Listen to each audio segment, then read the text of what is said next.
Guest and Chair of the session, Dr.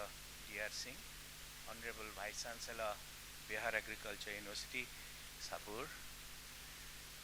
Foundation Day Speaker and Chief Guest, Dr. Swati Nayak, International Rice Research Institute South Asia Lead in Seed System and Product Management, and proud recipient of Borlo Field Award 2023. Invited guests, student participants and my colleagues from the DMI, invited members of the press, ladies and gentlemen. I welcome you to the opening session of the 10th Foundation Day Symposium. DMI turns 10 today. It's our birthday. The first decade has been eventful and exciting. From being just an idea mooted in 2013 to its founding in February 2014, DMI has traveled these years with a steadfast commitment to its foundational mission of being of value to the knowledge systems and practice of development management. Empowering at the grassroots has been the abiding, guiding principle in all our endeavors. It is befitting, therefore, that we have a young scientist, young science practitioner who has been honored for her work at the cutting edge of science and practice, of being close to the ground, listening to the needs and requirements and translating them to product ideas that have spurred the research community at IRRI and elsewhere to deliver products of value to the small and marginal farmers. Dr. Nayak's work would earn the indulgent approval of doyens of the field of marketing. It exemplifies one of the famous definitions of marketing that says, marketing is all that you do to make selling superfluous. The value of the customer is built in.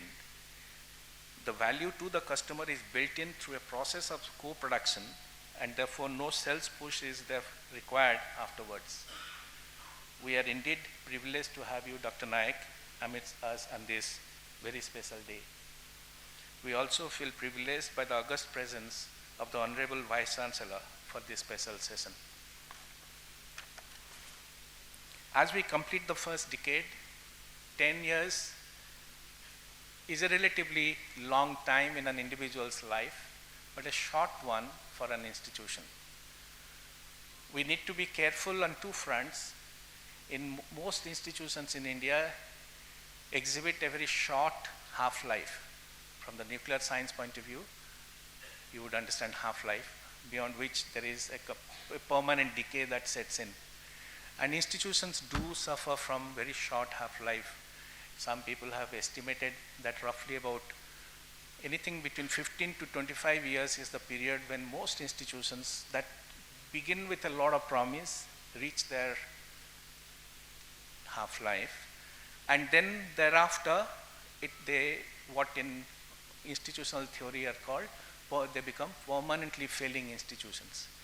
They exist because they cannot die, but they're unable to regenerate and recreate the magic with which they were created at the beginning. We will have to be extremely careful to introduce regenerative processes within the institution so that we don't hit that half-life too early and too soon. In the first decade, We have had some successes, many failures, and there is much to learn from them. Today we are in the midst of serious introspection, interrogating the path we have traversed, the positives we have gained, and the failures we have encountered. The governing board mandated strategic review and planning is presently a work in progress. If we look at the environment and are seeking to make sense of the continuities from the last decade and the breaks and the changes that are taking place. Public policy push in the direction of digital mapping of crops and the cropping patterns, the unmistakable movement towards greater marketization of agriculture, the changing demographics and its effects on rural livelihoods, the big push for transition from subsistence livelihoods to market-oriented, enterprise-based livelihoods, the persistence of some social patterns, the curious case of too much of government and too little state, among others, are being taken into reckoning. The black swan among all that we see, and the one that adds urgency and cries out for appropriate response, is the transition from global warming to global boiling. This demands us to rethink infrastructure resilience, diversification of economic strategies, healthcare adaptation, education and awareness building, among others. Our commitment to the small and marginal or the vulnerable insists on the inclusion of these concerns in our scholarly and programmatic pursuits. In the decade ahead, we will add to our academic resources and expand on the academic repertoire. We will have to harness our research potential to serve our educational programs. We will have to be entrepreneurial, enterprising in all our endeavors. The challenges around permit us no comfort. Business as usual is not a choice. We must rise to the occasion and pursue all potential paths to redeem our foundational faith and intent. This symposium is not just an event, but a significant point, probably an inflection point in the institutional transition we are pursuing. Guided by the directions given in the new Education Policy 2020, we shall deliberately move to retain and guard our institutional autonomy, an autonomy that allows our intellectual agency to have its best expression in the larger public interest. Institutional autonomy is not a luxury, it is a necessity. We are delighted by the presence of two eminent scientists to inaugurate the symposium today. The work and contributions of Dr. Nayak holds a number of lessons for us as a management school wholesomely devoted to the lives and livelihoods of the small and marginal. Her talk will help us develop a perspective and offer pointers for our future engagements. Our sincere gratitudes to Dr. Nayak and Dr. Singh for their august presence. Many thanks to the guests and members of the press. A warm welcome in a cold morning once again.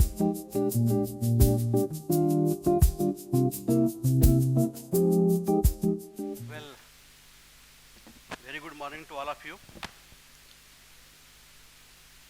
The respected chief guest of this program and a very eminent scientist, Dr. Sujata Nayak, scientist from the Erie, Philippines, Director DMI, scientists, delegates, participants from these organizations, and also the guests from the other organizations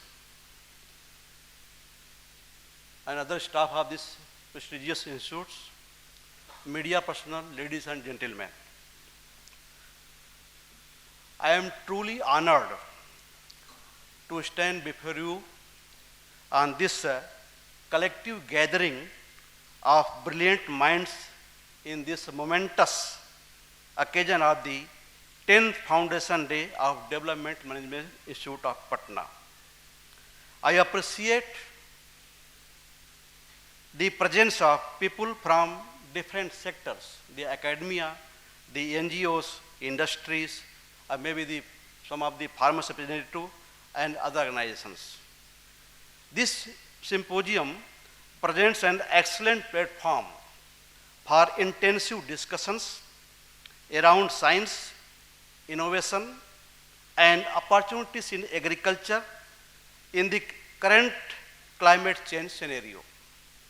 I recognized the wealth of knowledge and expertise present here today, and I am eager to contribute to the collective dialogues that defines this symposium. But first, let me extend a warm welcome to Dr. Swati Nayak, who is the chief guest of this Foundation Day, as well as the guest speaker, who is also known as the Seed Lady, Bihana Didi.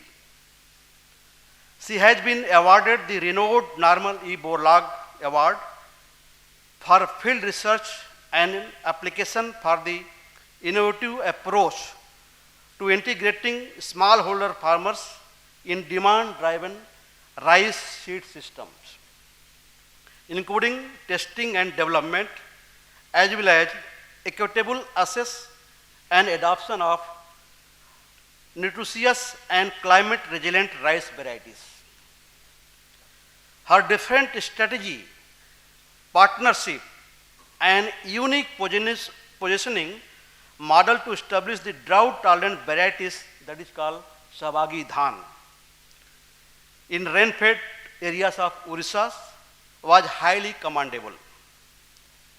Her endeavors also resulted in the successful dissemination and cultivation of more than 20 climate-resilient varieties through innovative seed systems and scaling channels across multiple countries. She played a pivotal role in crafting the international seed policy known as Seed Without Borders, which has strengthened the distribution of contemporary rice cultivars throughout South and Southeast Asia. Dr. Nayak's contribution in prioritizing and empowering the women in agriculture are admirable. She meticulously involved women in evaluating and collecting feedback on the new rice varieties and in the process trained them in varietal selection, seed production, and helped to establish numerous women-led seed enterprises. She also laid the groundwork for the national program led by Government of India to benefit millions of women farmers. Her efforts not only led to increase in productivity, but also increase in income, decision-making authority, and overall empowerment of the farm women. Presence of such prominent figures adds a significant dimensions to our discussions, and we are eager to benefit from the extensive knowledge. So let us extend a hearty round of applause to Dr. Nayak.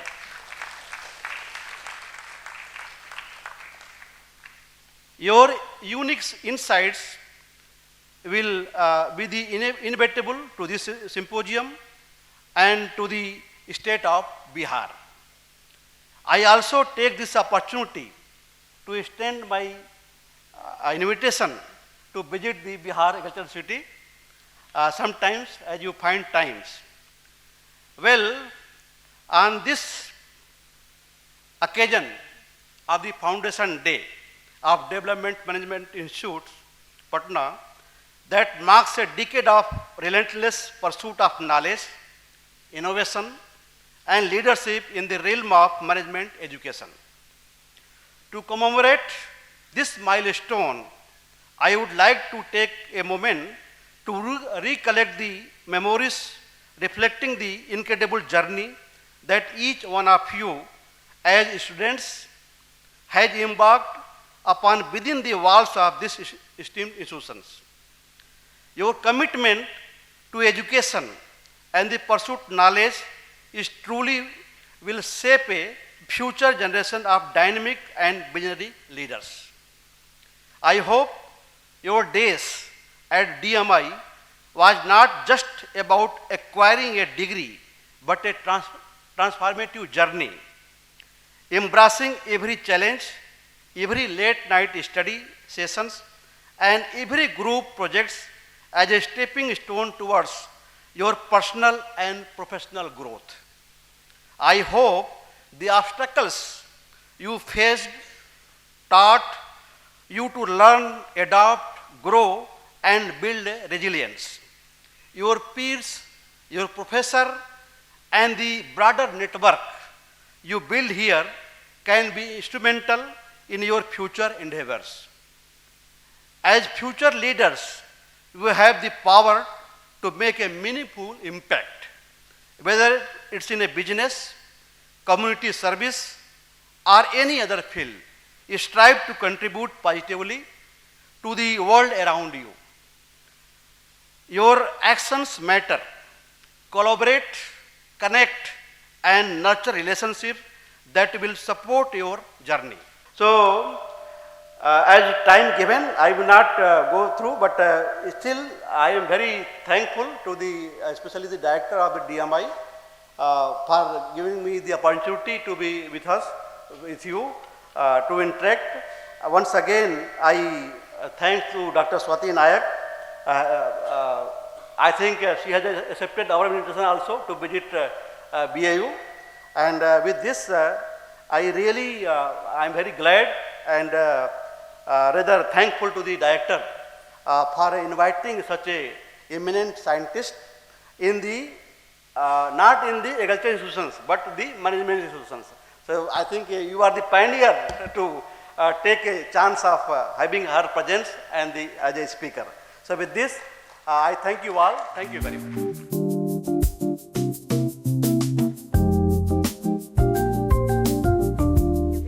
Morning to everyone.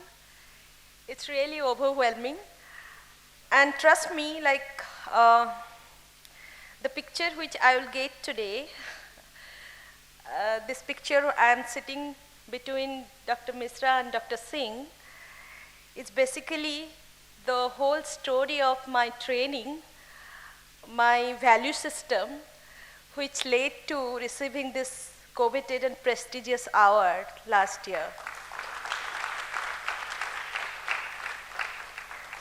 Relating, studying agriculture science, and then trained in rural management, I could draw or I could create a beautiful symphony of how we bring in the applications through science and ensuring that our scientific innovation, greatest scientific innovations are also getting integrated with greatest innovations of scaling and rural innovation modeling to ensure that our technology is reaching to those for whom we are developing it.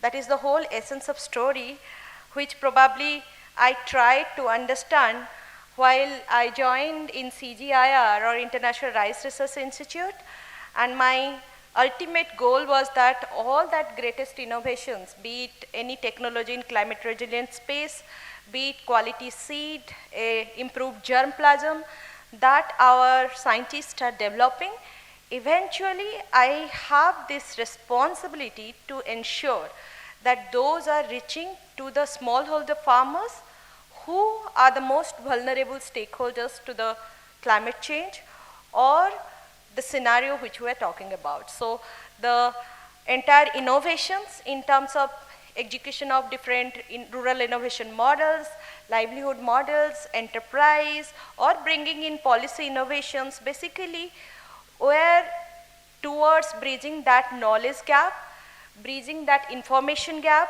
and bridging that technology access gap. So having said that, esteemed guests, I have been asked to speak about climate resilient agriculture. I have a slide, but that is a bit too technical or maybe more of a agriculture science language, but I would like to make it, how essentially it is application based while going through it, please. So, so it's not like we all are aware about that climate change is a real threat to all of us, and the younger generation who is facing the heat are the one who need to deal and innovate how to deal with this. So in this strategic war towards climate change, agriculture sector has a lot of role to play, but not the standalone sector or who contributed to this. However, doing our bits, two broader aspects which we all have to strategize technically, that is climate adaptation technology and strategies and climate mitigation part. When I talk about climate adaptation, it is basically tools, methods and approaches which is for immediate reduction of the vulnerability of the smallholder or the people who are facing the heat of climate change. Like suppose I am a farmer, I am facing recurrent flood, drought, salinity or many implications of climate change. What I do immediately to ensure that my food security is safeguarded, my livelihood is safeguarded. And when I talk about mitigation, that how we create models and approaches which in long term actually basically preserves or the conserves our natural resources or our reduce down our carbon footprints, and how that in a long run create a better future for us. So both the strategies need to be coexist, one immediate and one long term, but we need to work towards it through our scientific innovations or technological innovations. This is what I have said. So, some of the mitigation options which we have been exploring and trying to scale in the rice spaces, rice science or agriculture, rice farming practices are, there is around how do we reduce the methane emission from the crops like rice. Look, rice is something which is a staple for billions in Asia, and especially for the smallholders. And there remains a complex nexus of poverty and rice growing belts. Food is something which is socio-cultural. You cannot change it, or we should not also intervene to tell people what to eat and what not to eat. And in this whole fabric, we also know that rice is a crop which consumes a lot of water and is considered as villain for more methane emission.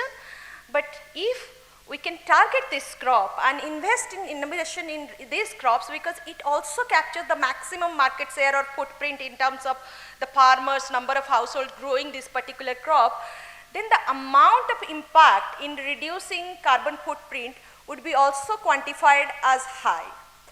So this simple calculation makes us think that we should invest in mitigation strategy in rice farming, and some of the technology which we are talking more upfront is going back in the direct seeded rice. So direct seeded rice is something which used to probably exist in our civilization as an age-old practice. If you still go to many belts of Odisha, Chhattisgarh, you see broadcasting, bewsoning are some of the practices still existing in many smallholder belts. But with the advent of grain revolution, with high yielding varieties, with a lot of modern cultural practices, transplanting started becoming a mainstay.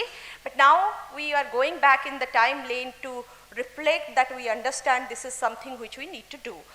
And there remains a lot of challenges, of course, and we need to explore more and more on how do we customize these practices in direct seeded rice, how we bring in different robust weed management strategies, and most importantly, if you look at direct seeded agronomy in terms of mechanization or package of practices probably existing for us over a decade, and we are trying to customize as per different locations.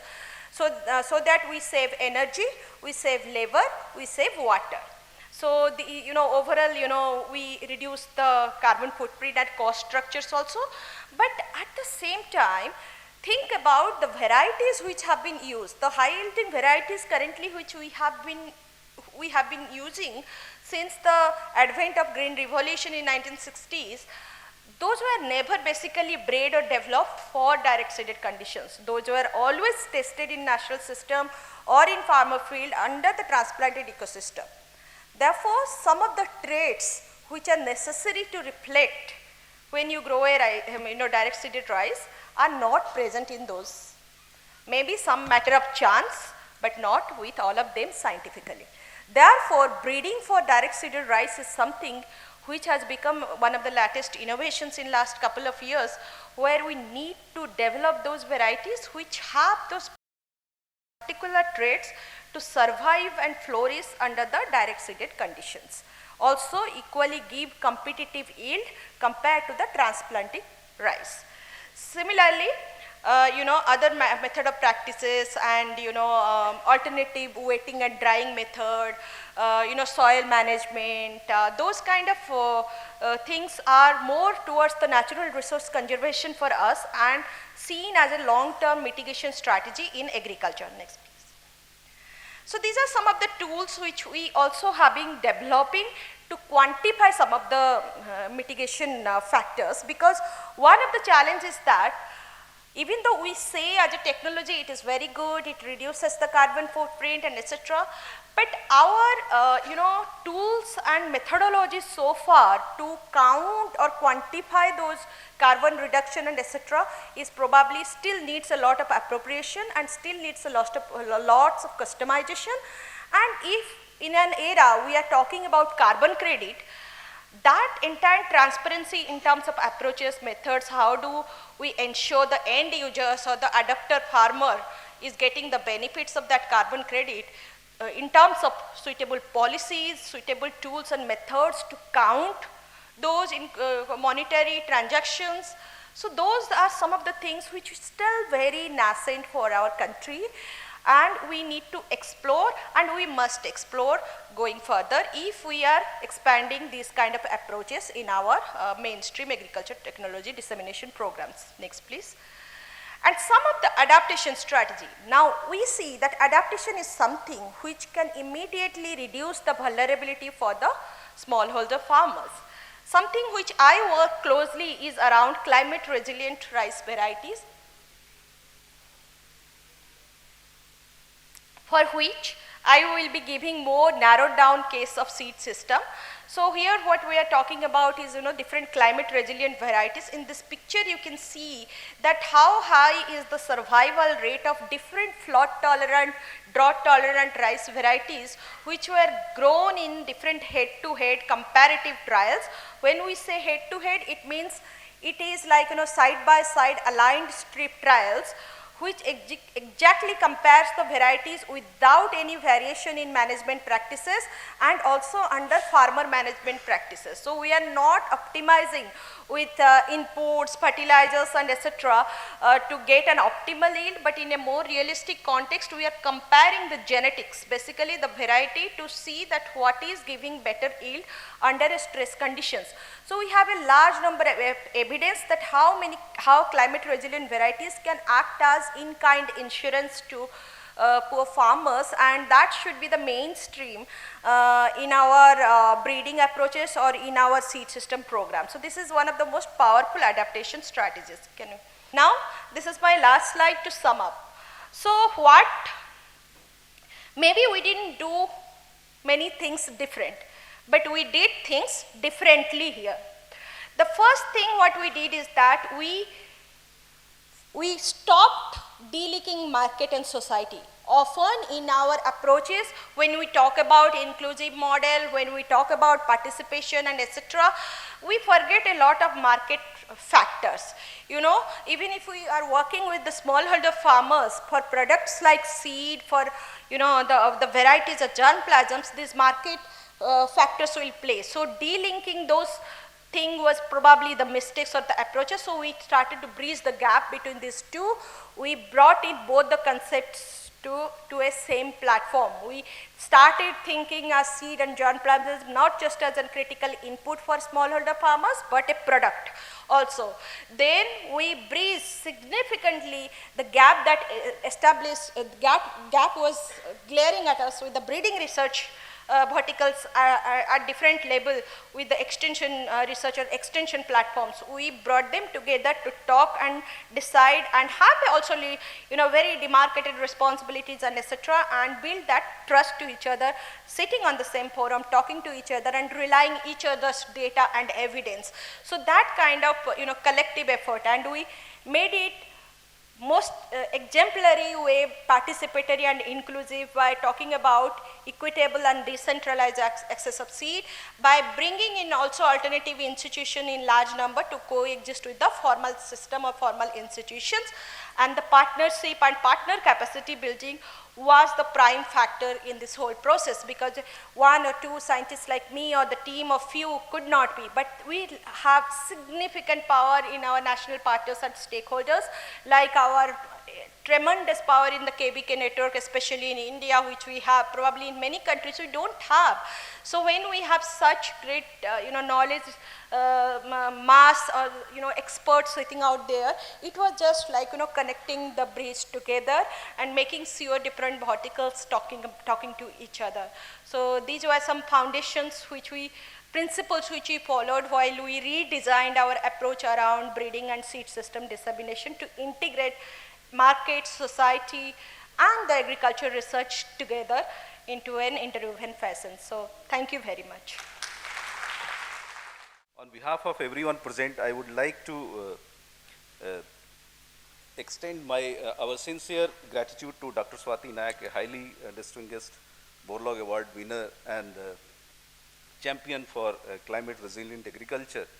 Your talk on climate resilient and agriculture was informative, captivating, engaging, and was particularly on the powerful call to action.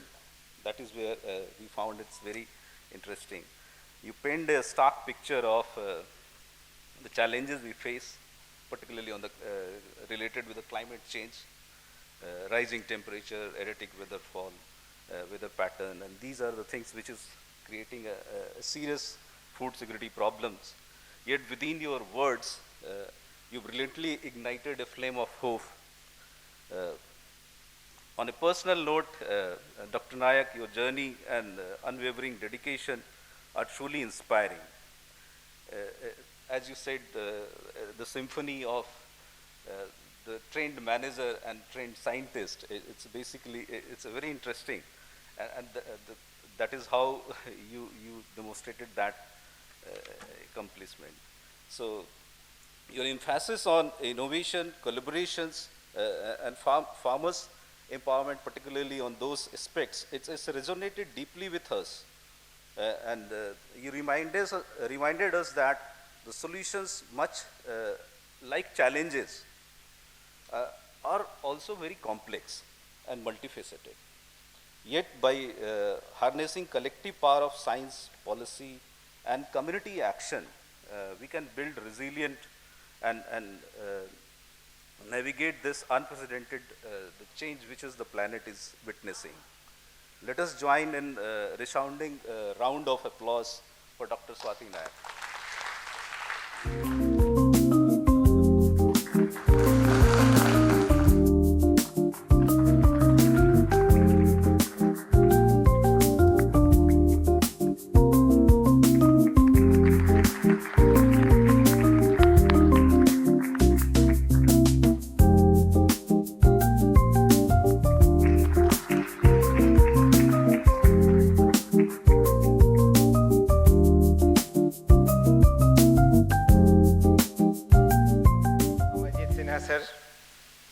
Sir हमारे लिए हमेशा Amarjeet Sinha sir ही रहेंगे। तो हम लोगों ने जब academy join किया उस समय सर वहाँ डिप्टी डायरेक्टर थे, और हमारे फेज 1 में फाउंडेशन के ठीक बाद जब सिर्फ IAS ऑफिसर्स का फेज 1 होता है उसके कोर्स डायरेक्टर थे। और उस समय से लेकर के आज तक मैं सर में कोई खास परिवर्तन नहीं देख रहा हूँ। जैसा जोश जुनून सब कुछ उस समय होता था वही अभी तक मौजूद है, और उतने ही पैशन के साथ अब भी लिख रहे हैं, वो सारा काम कर रहे हैं, और समाज के सबसे कमज़ोर लोगों के बीच कैसे ज़्यादा से ज़्यादा उनके जीवन में बदलाव आए, इसके दिशा में क्या क्या काम किया जा सकता है, इसके लिए लगातार प्रयास कर रहे हैं। मैं सर का आभारी हूँ कि अभी आज सर की बुक भी रिलीज़ हो रही है यहाँ। सर ने बिहार में बहुत लंबे समय नौकरी की, जिलों में भी जहाँ ये रहे लोगों के बीच बहुत ही पॉपुलर रहे और उनके बीच रहकर ही करने वाला काम इनका होता था। भारत सरकार में NRHM जिसकी बात हम कर रहे हैं, नेशनल रूरल हेल्थ मिशन, जिसने निश्चित रूप से स्वास्थ्य के मानदंडों में बहुत आमूलचूल परिवर्तन लाया है देश में, उसके आर्किटेक्ट में अमरजीत सर हैं। सर, ये हमारा असीम सौभाग्य है कि आपने DMI के इस 10वें फाउंडेशन दिवस के अवसर पर यहाँ आना स्वीकार किया। आपके अनुभव से, आपकी बातों से हमारे सारे जितने बच्चे हैं, जितने स्टूडेंट्स हैं, फैकल्टी हैं, बाकी कोलीग्स हैं, उनको निश्चित रूप से फ़ायदा मिलेगा। सर, डॉक्टर B राजेंद्र हमारे बीच मौजूद हैं, जो प्रिंसिपल सेक्रेटरी सामान्य प्रशासन विभाग हैं, general administration department, labour resources department, newly created sports department. तो इन 3 विभागों के वो प्रधान सचिव हैं। श्रवण हमारे बीच मौजूद हैं। श्रवण अभी ग्रामीण विकास के भी प्रभार में थे, अभी खाद्य एवं उपभोक्ता संरक्षण विभाग में सचिव हैं। डायरेक्टर DMI, डायरेक्टर CIMP, अन्य सभी DMI के फैकल्टीगण, मैं आभारी हूं कि आप लोगों ने मुझे ये सुअवसर दिया। और DMI से जितने पास आउट बच्चे रहे हैं, उन लोगों ने अपनी अपनी मार्क छोड़ी है, अपनी छाप छोड़ी है अलग अलग जगहों पर, और काफ़ी अच्छा वो करते रहे। एक मुझे लगता है 3-4 साल पहले कभी एक प्रोग्राम में कुछ पास आउट बच्चियों से चर्चा हो रही थी, तो उसमें एक बच्ची ने बताया कि उसने यूनिसेफ में ज्वाइन किया DMI से पास आउट होने के बाद, और यूनिसेफ में उसके साथ साथ और भी बहुत सारे लोग अलग अलग जगहों से थे ज्वाइन किए हुए। और जैसा होता है कि जब हम पढ़ रहे होते हैं तो हमें कभी भरोसा नहीं होता खुद पर, लेकिन जब उसने वहाँ काम करना शुरू किया तो उसने कहा कि उसने महसूस किया कि जो कुछ भी बातें हो रही हैं वो सब उसने कहीं ना कहीं सीखा हुआ था, and she was able to do very well there. तो मैं समझता हूँ कोई भी इंस्टीट्यूट इस्टेब्लिश होता है, अच्छी फैकल्टी, इंफ्रास्ट्रक्चर इत्यादि एक कंपोनेंट हैं, लेकिन सबसे महत्वपूर्ण कंपोनेंट है कि उसके एल्यूमनस कैसा कर रहे हैं, उसके एल्यूमनाई कैसा कर रहे हैं। अगर DMI से पास आउट बच्चे अच्छा कर रहे हों, अच्छी जगह प्लेस हो रहे हों, अपने लिए नाम क्रिएट कर रहे हों, तो निश्चित रूप से DMI आगे प्रॉस्पर होता चलेगा। इस जर्नी के बावजूद भी अभी DMI के पास काफ़ी लंबी जर्नी आगे तय करना बाकी है। मैं आतुर हूँ अमरजीत सर को सुनने के लिए। हम सभी लोग यहाँ इसी के लिए बैठे हैं। और सर, मैं आपसे अनुरोध यही करूँगा कि आज भी आप हमें अपने छात्र के रूप में ही देखें और उसी रूप में अपना अभिभाषण करें। सर, धन्यवाद sir. His forthcoming book, The Last Mile, Turning Public Policy Upside Down, is being published by Routledge, UK, and is likely to be released by September 2023. It is our true honor to release this book on this stage today.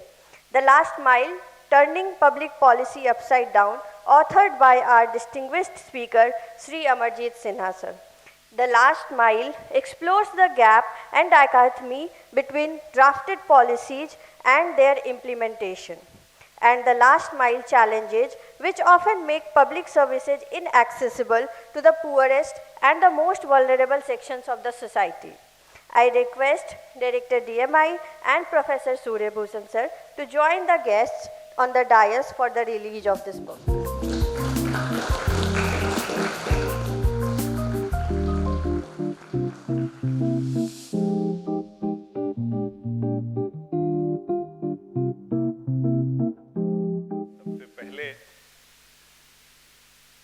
माँ सरस्वती के दिन पटना में जहाँ बचपन में सरस्वती पूजा की तैयारी हम करते थे।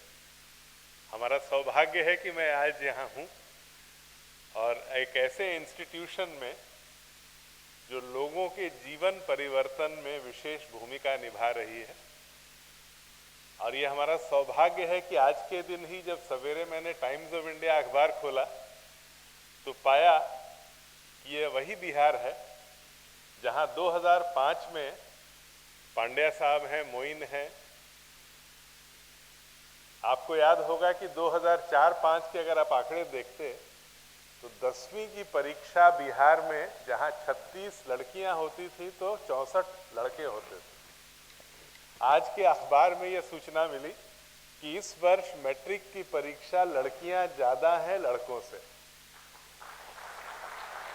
ये 2 दशक के दौरान गरीब से गरीब परिवार शिक्षा और शिक्षा की सार्थकता जीवन परिवर्तन में गरीब परिवार तो समझ गया है, हमारी व्यवस्थाओं में और सुधार की आवश्यकता है। माँ सरस्वती के लिए सबसे अच्छी वंदना यही है कि लड़कियां स्कूल पहुंच गई हैं, अब उन्हें सार्थक शिक्षा का सौभाग्य भी प्राप्त हो। दोस्तों, यह किताब आखिरी मील अंग्रेजी और हिंदी दोनों में लिखी गई और मैं अगर सच बताऊं तो जितने साथी बैठे हैं यहाँ पे, पांड्या जी, मोइन, राजेंद्र, मिहिर, सरवन, अरविंद, आप जो दिन रात करते हैं ये उसी की कहानी है। आप जैसे ही कई लोग हैं कई राज्यों में जो ये काम करते रहे हैं। तो यह प्रयास है समझने का कि आखिर क्या कारण थे कि हमें सफलता मिली, क्या कारण है कि नीतियां असफल होती हैं और क्या कारण है कि और सार्थक जो हम निरंतर हम इस बात की घोषणा करते हैं कि हमें समावेशी समाज चाहिए। समावेशी समाज केवल बोलने से तो आएगा नहीं, उसे बनाना पड़ेगा और उसको बनाने में मानव विकास की विशेष भूमिका होगी, क्योंकि विश्व में ऐसा कोई भी विकसित देश नहीं है जो बिना मानव विकास पर फोकस किए हुए, ध्यान दिए हुए आज वहां पहुंच पाया है जहां हर परिवार को अ लाइफ ऑफ डिग्निटी, इज्जत के साथ, प्रतिष्ठा के साथ रहने का अवसर मिलता है। दोस्तों, कई चीज़ों को वर्णन करने में और कभी कभी एक स्लाइड के माध्यम से दिखाने में थोड़ी सरलता हो जाती है स्लाइड के माध्यम से। इसी कारण से केवल और खास करके एक ऐसे राज्य में जहां महिलाओं के संगठन जीविका ने आज पूरे हिंदुस्तान में जिसकी चर्चा है, जीविका की बहन हमारे बिहार की उत्तर प्रदेश जाती हैं, राजस्थान जाती हैं, मध्य प्रदेश जाती हैं, अन्य राज्यों में जाती हैं उन्हें संगठित करने। आज अगर देश के विकास का एक प्रतीक बन रहा है तो जीविका और उसकी जो कार्य हुए हैं, अरविंद साथ हैं, आप उस पूरी यात्रा में प्रारंभ से रहे हैं। अरविंद के 13-14 वर्ष ग्रामीण बिहार की सेवा में और जीविका को निरंतर आगे बढ़ाने में लगा है। और इस बात का द्योतक कि जो विमेन लेड डेवलपमेंट की बात होती है वह तभी संभव है अगर ऐसे संगठनों को, इसकी सामाजिकता को हम निरंतर बढ़ाते रहें। कि समुदाय के साथ जो रिश्ता है, सामाजिकता है, अगर वो नहीं है तो हमारे निरंतर प्रयास के बावजूद भी हमें उतनी अपेक्षाकृत सफलता नहीं मिलेगी। ये बात भी सही है कि आज़ादी के समय महात्मा गांधी और डॉक्टर भीमराव अंबेडकर के दोनों के अपने कारण थे कि ग्रामीण स्तर पे सामाजिकता को लेकर थोड़े विचार में फर्क था लोकल गवर्नमेंट को लेकर के। एक और महात्मा गांधी का ये निष्कर्ष था कि जब सब मिल करके काम करेंगे तभी ग्राम स्वराज होगा। भीमराव अंबेडकर का कहना था, शायद उसमें तथ्य भी था, कि यदि एक अनइक्वल समाज में हम प्रयास करके करें सबको लाने तो कहीं ना कहीं जो नई गतिविधियां होंगी वो भी उस इनइक्वालिटी को रिफ्लेक्ट करेंगी। हायरार्कीज ऑफ सोशल लाइफ जो है वो उसमें भी परिलक्षित होता रहेगा। फिर भी कालांतर में कई नीतियों के कारण पॉजिटिव डिस्क्रिमिनेशन, महिलाओं के लिए आरक्षण इत्यादि पूरे व्यवस्था में, पंचायतों में ओवर टाइम लोकल गवर्नमेंट्स की भूमिका को लेकर और सामुदायिक कनेक्ट, सामाजिकता को लेकर के जो अध्ययन हुए, यह समझ में आया कि शायद समय के साथ एक आज़ाद हिंदुस्तान में बहुत सारे उस स्तर के सामाजिकता में परिवर्तन आया है और शायद हम आगे बढ़ने की स्थिति में बन पाए हैं।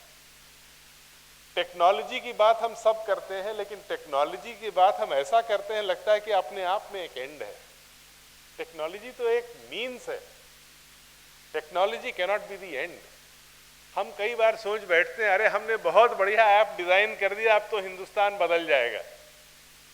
ऐप से नहीं बदलेगा, ऐप को घर घर पहुंचाने से बदलेगा। वो कौन करेगा?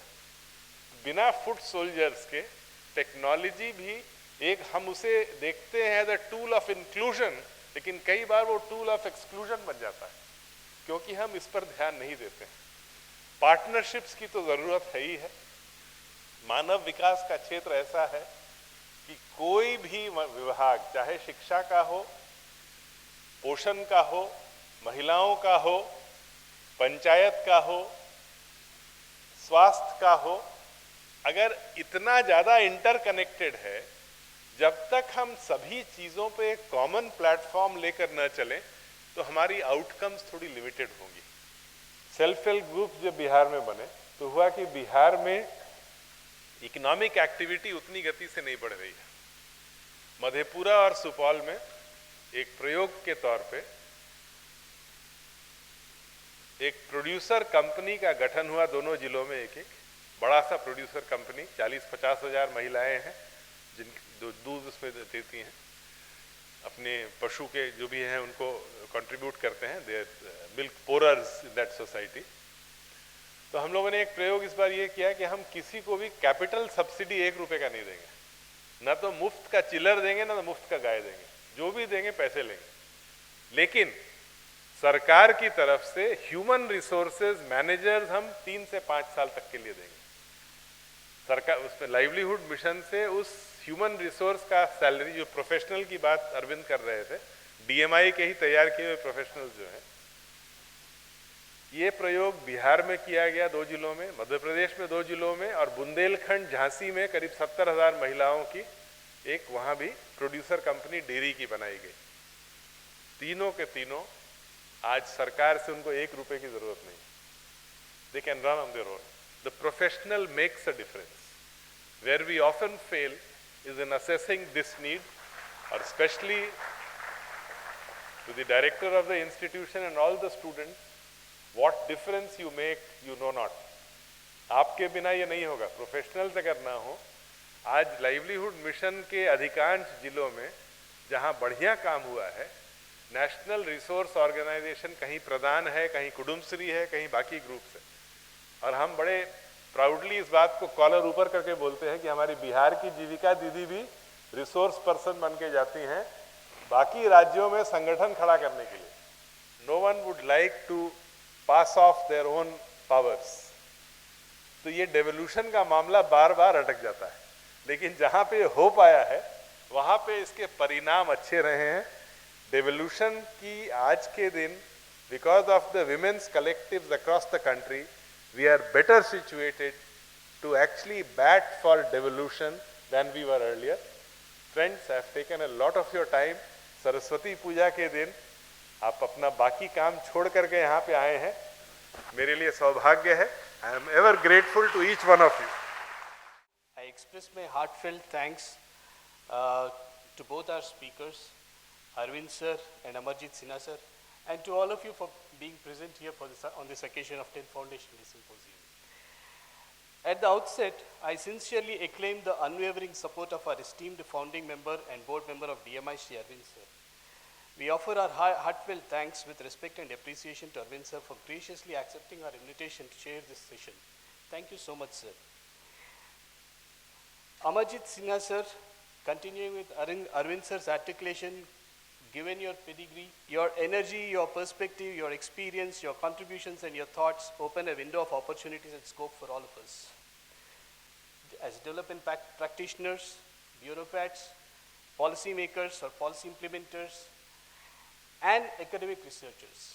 Your extensive experience with implementation as an academician as well as a bureaucrat sets an example to all of us. Thank you so much, sir, for making our 10th Foundation Day memorable. Thank you so much, sir.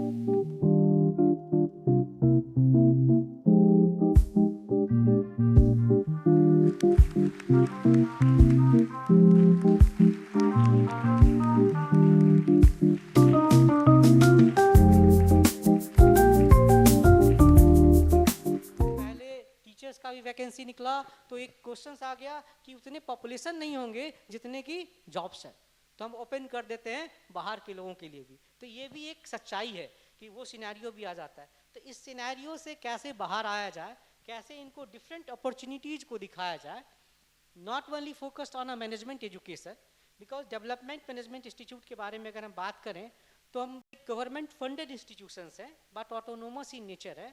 हमारा एक program है post graduate program in development management, but हम अपना larger objective देखते हैं कि हमारा objective है एज एन इंस्टीट्यूशंस कि बिहार में एजुकेशन कैसे बेटर हो जाए, हर तरह से हर फील्ड में बेटर हो। तो हम कहीं से सिर्फ मैनेजमेंट एजुकेशन फोकस नहीं है, हम चाहते हैं कि बच्चों को हर कैरियर अपॉर्चुनिटीज़ के बारे में पता चले। एंड दैट्स वाई हम सब इकट्ठा हुए हैं जहाँ पे कि हम ये भी बता सकें कि आप कॉम्पिटिटिव एग्जामिनेशन को फोकस करते हैं तो कब तक फोकस करें, कैसे फोकस करें कि बेस्ट रिजल्ट आ जाए। अगर आप सिविल सर्विसेज में जाना चाहें तो उसके लिए कैसे बेटर करियर अपॉर्चुनिटी अवेलेबल है, आप क्लैट के लिए चाहें तो कैसे लॉ में बेटर अपॉर्चुनिटीज़ अवेलेबल है। तो हर सेक्टर में हमारे पास बेस्ट अपॉर्चुनिटीज़ अवेलेबल हैं, नेट में भी है, JRF भी है। तो हमारे पास अगर 80 लाख पॉपुलेशन भी है तो 80 लाख पॉपुलेशन में कितने लोग इसके लिए जाएंगे, तो वो नंबर्स ऑटोमेटिकली कम होता जाए। तो हम उन अपॉर्चुनिटीज़ को इनको दिखाएं जिससे कि हमारे स्टूडेंट्स, पेरेंट्स, एवरीबॉडी समझ सकें कि कैसे एजुकेशन का वैल्यू है और ये बढ़ते रहना चाहिए। तो इस पे फोकस रहेगा। तो हम एक फॉर्मेट में चलेंगे, हर पैनलिस्ट को अराउंड 15 मिनट्स का टाइम हम लोग लेते हैं और 15 मिनट्स पे आप डिस्कस करें अपने सेक्टर से कि क्या क्या अपॉर्चुनिटीज़ आपके सेक्टर में अवेलेबल है।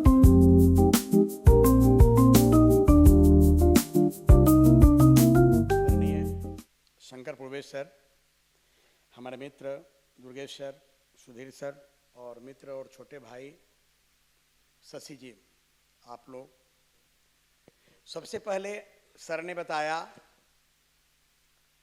यह लैंग्वेज वाली जो बात है और जॉब, इसको लेकर हम लोगों को अपना भ्रम छोड़ देनी चाहिए। दूसरी बात, बिहार में अवसर की कमी, इस बात को भी हम लोगों को छोड़ देनी चाहिए। अवसर को लेकर और भाषा को लेकर हीनता का शिकार नहीं होना है। जहां पढ़ाएं लगातार काम करेंगे, कोई भी काम, तो उसमें अवसर उपलब्ध हो जाएंगे। Thank you.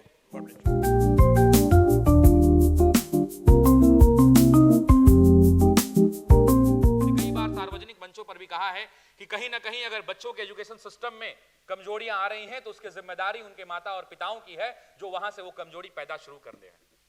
आप इस बात को समझिए, आप इस बात को समझिए। मैं 1-2 मिनट का सर समय ज्यादा हो सकता है ले लूं, लेकिन मैं इस बात को बहुत गहनता से सोचने की आवश्यकता है कि क्या हमारे भाई बहन, क्या आपके बच्चे जिन विद्यालयों में जा रहे हैं वहां क्या स्तरीय शिक्षा उनको मिल रही है या नहीं मिल रही है। आप में से कितने माता पिता ऐसे होंगे या कितने भाई बहन आपके विद्यालयों में जाते होंगे और आप में से शायद ही 2-4 गिने चुने लोग होंगे जो अपने बच्चों की कॉपियां शाम को 5 मिनट चाय की चुस्की के साथ पलट कर देखते होंगे और ये एनालिसिस करते होंगे कि क्या मेरा बच्चा सही से विद्यालय में पढ़ रहा है या नहीं पढ़ रहा है।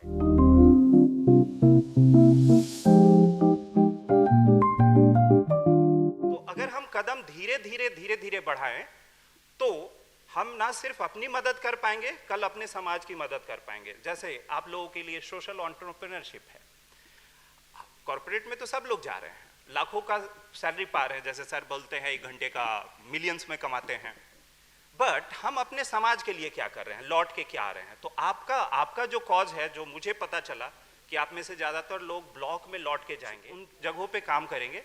सोशल एंटरप्रेन्योरशिप बहुत आज की जरूरत है, आज का डिमांड है, नीड है, इसको करने की जरूरत है।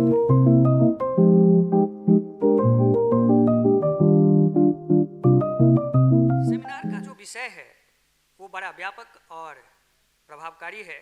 उसमें लिखा गया है कि career and job opportunity in Bihar. आज हम सभी लोग इस पर मौजूद हैं। लेक्चर का प्रारंभ करूंगा कि सुविद्या सुविनियोग सुविकास।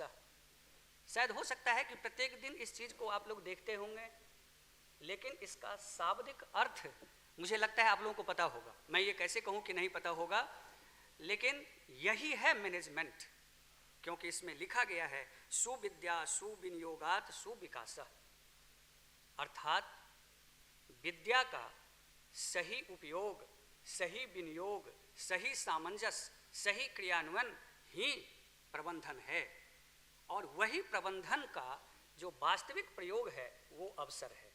जिंदगी को मूल्यवान बनाने के लिए जो भी आप जुगाड़ लगाते हैं, जिसको टेक्नोलॉजी कहते हैं, वही है स्टार्टअप। आप जहाँ शुरू करेंगे वही जो है सो स्टार्टअप हो जाएगी। अब यहाँ पर है कि फिर प्रबंधन क्या है? तो प्रबंधन है कि एक विकल्प को सैकड़ों विकल्प में बदल करके एक बना देना, ये है प्रबंधन।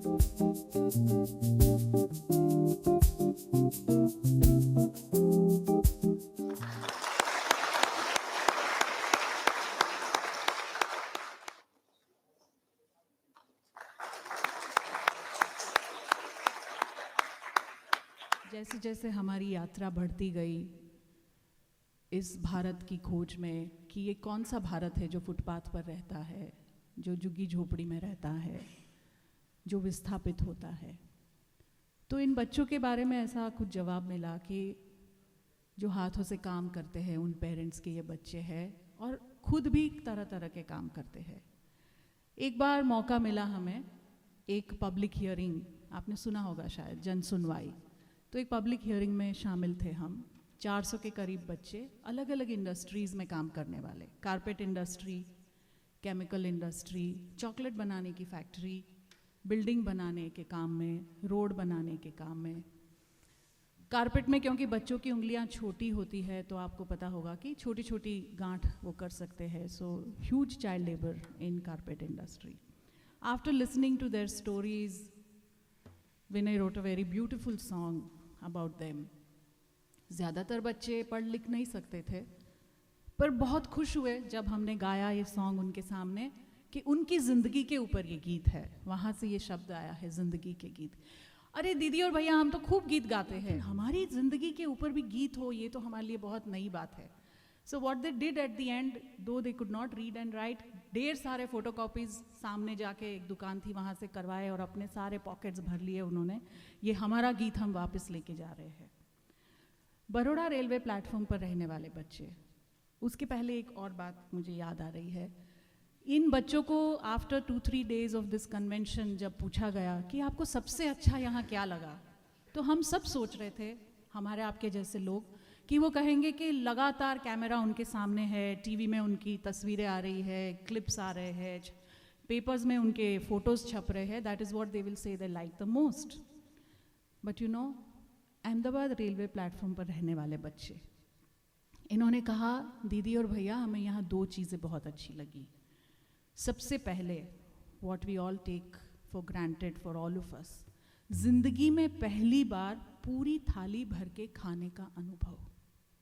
क्योंकि हम प्लेटफॉर्म पे रहते हैं, हम तब खाते हैं जब हमें कुछ खाना मिल जाता है, हम तब नहीं खा सकते जब हमें भूख लगती है। दूसरी बात, वो दीदी और भैया, हम क्योंकि प्लेटफॉर्म पे रहते हैं ना, तो क्या होता है, रात को 2 बजे एक ट्रेन आती है, हमें डंडे मारती है, हम भाग के जाते हैं फिर 4 नंबर प्लेटफॉर्म, फिर वहाँ कोई ट्रेन आई, भाग के गए 6 नंबर प्लेटफॉर्म। तो हमारे बिस्तर ना ट्रेन के टाइम के हिसाब से बदलते रहते हैं।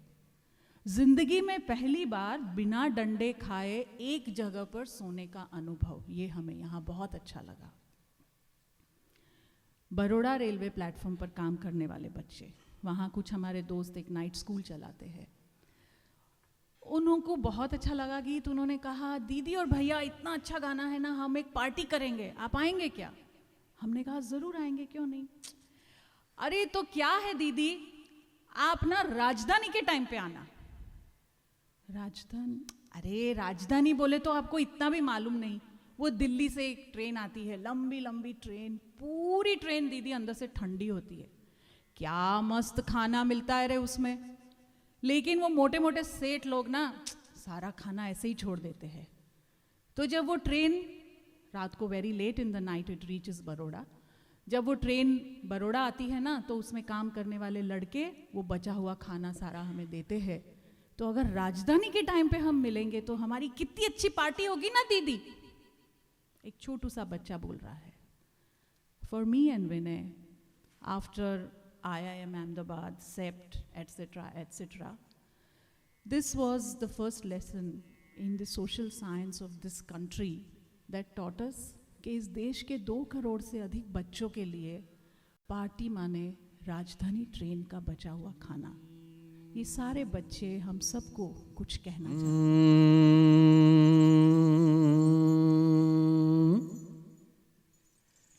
मेरे देश का बचपन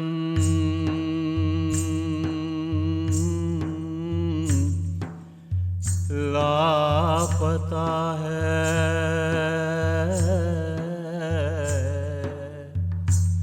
थोड़ा मुझको थोड़ा तुमको भी पता है।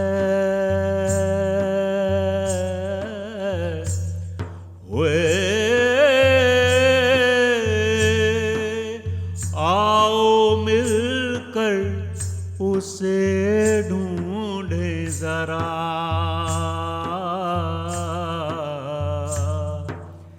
मिल जाएगा वो मुझको पता है। तो ये बच्चे कह रहे हैं अभी हमें मेहनत नहीं करनी है, we want to enjoy our life, it's our turn now. So they are saying कि चाय केटली अब ना जाऊं, कि चाय केटली अब ना जाऊं, मैं ना हाथ जलाऊं। चाय केटली अब ना जाऊं, मैं ना हाथ जलाऊं। झाड़ू पोछा कपड़ा बर्तन कभी न करने जाऊं। अरे झाड़ू पोछा कपड़ा बर्तन कभी न करने जाऊं। ओए छोटी छोटी उंगलियों से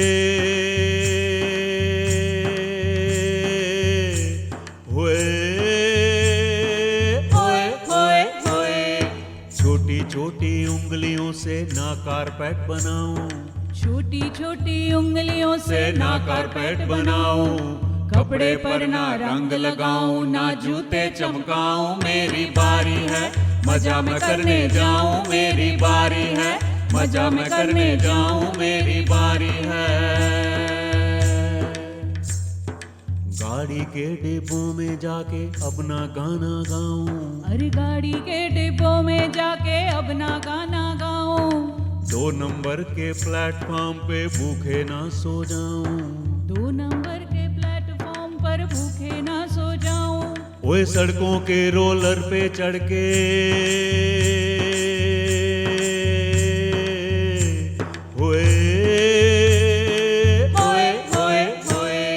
सड़कों के रोलर पे चढ़ के क्यों मैं खून बहाऊं। सड़कों के रोलर पे चढ़ के क्यों मैं खून बहाऊं।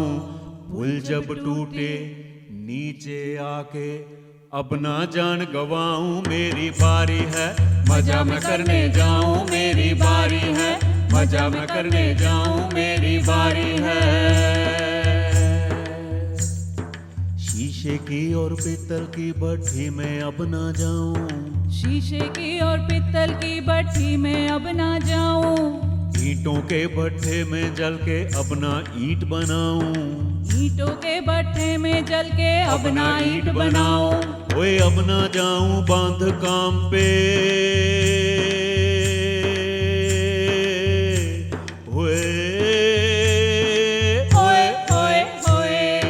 अब ना जाऊं बांध काम पे पत्थर ना तुड़वाऊं। अब ना जाऊं बांध काम पे पत्थर ना तुड़वाऊं। ना बीड़ी ना माचिस को ना हीरे मैं चमकाऊं। मेरी बारी है मजा मैं करने जाऊं, मेरी बारी है मजा मैं करने जाऊं, मेरी बारी है।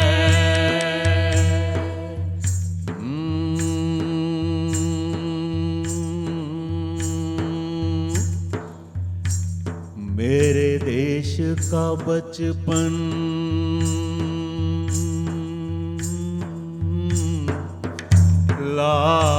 पता है,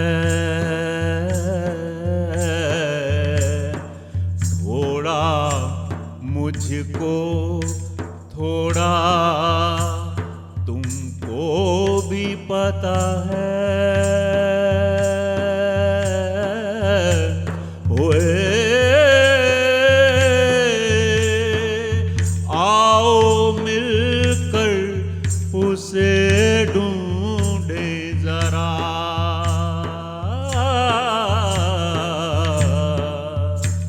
मिल जाएगा वो मुझको पता है।